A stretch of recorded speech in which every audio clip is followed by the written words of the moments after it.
جی جناب مراد سعید صاحب. جی بسم اللہ الرحمن الرحیم. شکریہ جناب اسپیکر. جناب اسپیکر، ابھی سابق وزیر اعظم صاحب نے گفتگو کی اور ان کی بہت ساری باتوں سے اتفاق کرتے ہیں کہ یہاں پہ کوئی بھی ایشو اٹھایا جاتا ہے، اگر حکومت سے سوال ہوتا ہے تو حکومت کا فرض ہے، یہ کسی کے اوپر احسان نہیں ہوتا، کسی کی وزارت کے حوالے سے بھی سوال ہو جائے تو اس کے تمام تفصیلات اور ڈیٹا جو ہے وہ اس ایوان کے سامنے رکھنا چاہیے.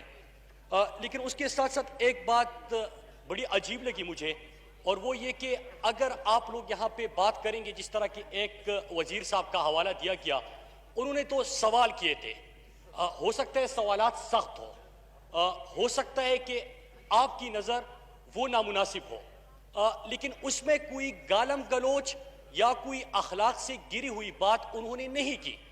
لیکن اس کا اگر یہ ایک سینئر رہنما کی طرف سے یہ جواب آئے گا کہ کیا آپ لوگ اپنی لیڈران کو زبردستی چاہتے کہ ان کے لیے گالم گلوچ کے الفاظ استعمال ہو، تو میرے خیال سے یہ نامناسب ہوگا.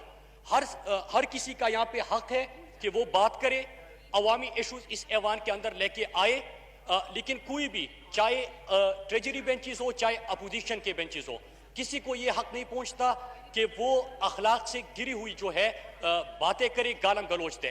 اسپیکر صاحب، ایک ایشو میں بھی اس ایوان کے سامنے رکھنا چاہتا ہوں. کئی دنوں سے پاکستان کے اندر ایک بحث شروع ہو چکی ہے.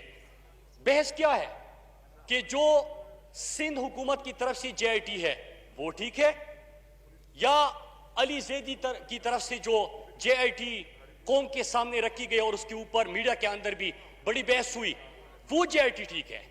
اسپیکر صاحب، اس کے کنٹینٹ کے اوپر غور نہیں ہو رہا کہ اس میں جو باتیں کی گئی ہے کہ بدتخوری، قتل و غارت گری، ڈھاکہ، دہشت گردی اور یہ تمام چیزیں اس کے اندر اٹھائی گئی. اسپیکر صاحب، میں ایک ڈاکومنٹ آپ کے سامنے لے کے آیا ہوں جس کے اوپر نہ سندھ نے اختلاف کیا نہ علی زیدی صاحب نے اختلاف کیا.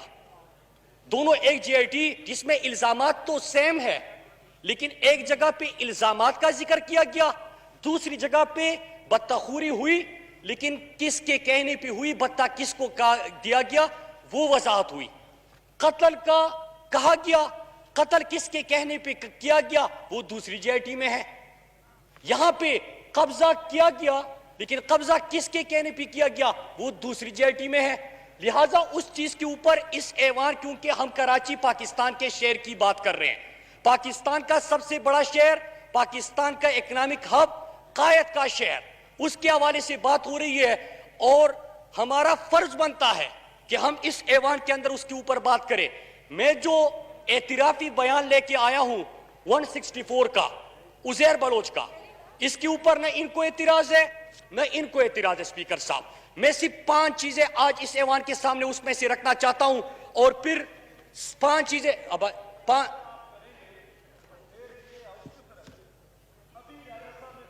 نہیں تو میں نے کون سی گالی دی ہے؟ اس نے تو کوئی اس طرح کی بات نہیں کی ہے، ابھی کوئی بھی بات اس طرح کی نہیں کی ہے. ابھی آپ اس کو بولنے نہیں دیں، یہ تو صحیح نہیں ہے.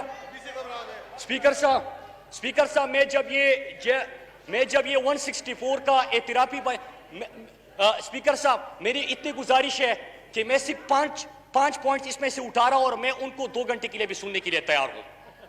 یہ صرف 5 سوالات اٹھنے دے، باقی میں 2 گھنٹے بھی ان کو سن لوں گا. سر اسپیکر صاحب، جب میں یہ اعترافی بیان دیکھ رہا تھا تو مجھے اسی پارلیمنٹ میں نے ایک شعر جب ہم اپوزیشن میں تھے، مجھے وہ یاد آ گیا کہ لگا کر گاد سرحد پر میاں بیزار بیٹھے تھے، لگا کر گاد سرحد پر میاں بیزار بیٹھے تھے، بڑے ہی ضبط کے ماہر بڑے فنکار بیٹھے تھے. یہ دہشت گرد یوں ہی روز آ کر نہیں پڑتے، اسمبلی اور وزارت میں سہولت کار بیٹھے تھے. اسپیکر صاحب، آغاز ہوتا ہے اس کا 164 کے بیان کا کہ 2008 میں جب میں جیل میں تھا، عزیر بلوچ کہتا ہے، تو مجھے پیپلز پارٹی نے قیدی کارکنوں کا ذمہ دار بنایا. سال 2008 میں رحمان ڈکیت کے پولیس مقابلہ میں ہلاک ہونے کے بعد لیاری گینگوار کی مکمل آپ کمان آرام سے سنبھالی اور پیپلز امن تحمل کے کمیٹی ساتھ کے نام سنیں۔ سے مسلح دہشت گرد گروہ بنایا اور مجھے چیئرمین بنایا۔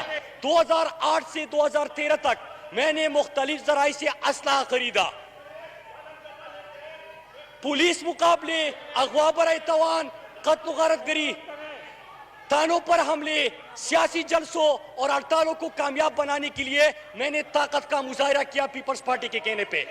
لیاری کے علاقے میں اپنی راجہ مرضی کی پرویز پولیس اشرف افسران صاحب کو لگائے، پورا موقع دیا، کسی نے کوئی نہیں بولا، آپ بھی درمیان میں نہ جوئی بولیں۔ کے اڈوں کی سرپرستی کی، بتہ اصولوں کے لیے مسلح گروپ بنائے جو کہ بتہ اصول کرتے تھے۔ بتہ جا رہا ہے زرداری کے بہن کو، بتہ جا رہا ہے عزیر بلوچ کو۔ سپیکر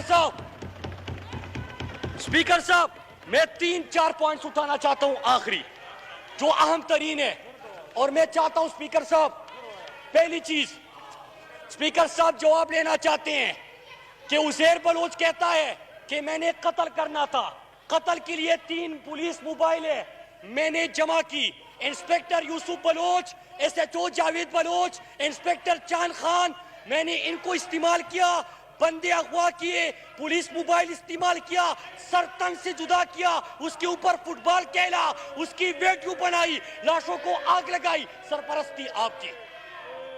سپیکر صاحب کیا اس کے اوپر کسی کو اعتراض ہے؟ نہیں ہے، ویڈیو بنائی گئی، ریکارڈ 164 کا بیان ہے آپ بیٹھ سپیکر جائیں، صاحب۔ آپ اپنی نشست پہ بیٹھ جائیں، موقع دے ملے گا موقع دے دے آپ کو۔ سر سپیکر صاحب، سپیکر صاحب، اللہ نے اتنا بڑا دل دیا ہے سپیکر صاحب کہ 5 گھنٹے بھی گفتگو کرے میں نظریں ملا کے سن سکتا ہوں سپیکر صاحب۔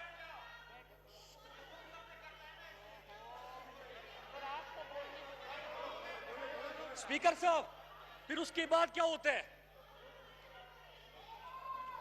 پورا موقع دیا ہے، پورا موقع دیا ہے آپ کو۔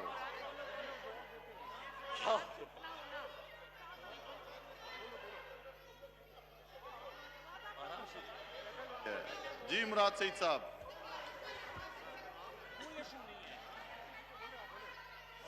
ان کو دیا پورا، کسی نے درمیان میں نہیں بولا۔ سپیکر صاحب پھر اس کے بعد کہتے ہیں میں نے سینیٹر یوسف بلوچ کے کہنے پر 500 سے زیادہ نوکریاں جرائم پیشہ افراد میں تقسیم کی۔ سپیکر صاحب آگے کہتے کہ میں نے اویس مظفر ٹپی کو آصف زرداری کے لیے 14 شوگر ملوں پر قبضے میں مدد کے لیے استعمال کیا۔ پھر آگے کہتے ہیں کہ میں نے اپنے گروہ کے 15-20 لڑکے آصف زرداری کے کہنے پر بلاول ہاؤس میں بھیجے، جنہوں نے بلاول ہاؤس کی گرد و نواح میں لوگوں کو ہراساں کیا خرم اور دستگیر 30-40 گھر خالی کروائے۔ سپیکر صاحب